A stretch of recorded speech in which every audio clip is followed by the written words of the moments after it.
সদৌ তাই আহোম ছাত্ৰ সন্থাৰ সভাপতি বসন্ত গগৈ ডাঙৰীয়াৰ পিতৃদেৱতা প্ৰেম গগৈ ডাঙৰীয়াৰ পৰলোক প্ৰাপ্তি হৈছিলে।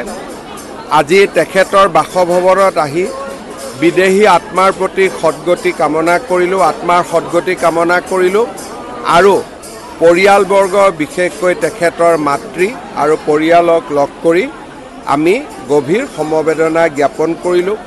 মোৰ লগত আমাৰ সতীৰ্থ কেইবাগৰাকীও আহিছিলে। আমি সকলোৱে তেখেতক সমবেদনা বিশেষকৈ বসন্ত গগৈ তেওঁৰ মাতৃদেৱী আৰু সকলোকে আমাৰ সমবেদনা জ্ঞাপন কৰিলোঁ।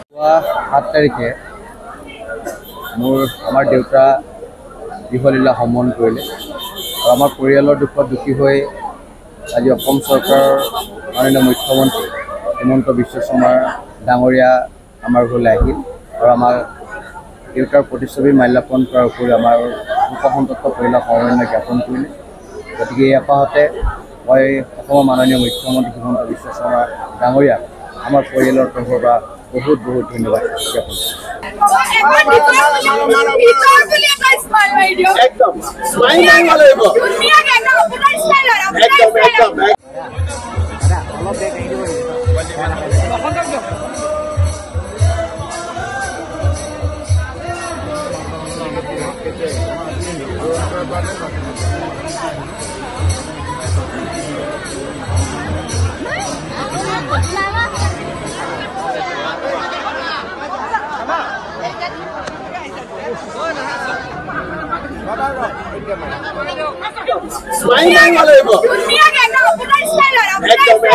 সদৌ তাই আহোম ছাত্ৰ সন্থাৰ সভাপতি বসন্ত গগৈ ডাঙৰীয়াৰ পিতৃদেৱতা প্ৰেম গগৈ ডাঙৰীয়াৰ পৰলোক প্ৰাপ্তি হৈছিলে।